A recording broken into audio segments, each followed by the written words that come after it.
kasama Carla Estrada, nagsalita na patungkol sa rumored romance ng kanyang anak na si Daniel Padilla at ang aktresa si Kyla Estrada. Makichika tayo kay Myra Jane Sayaw.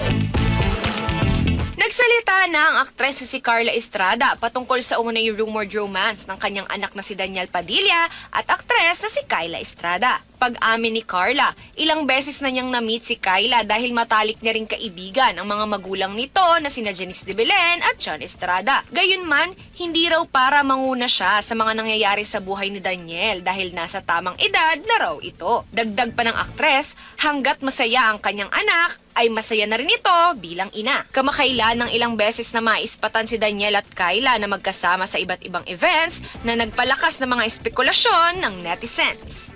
At yan ang ating showbiz chika. Ako si Myra Jane Sayaw, Tatak RMN.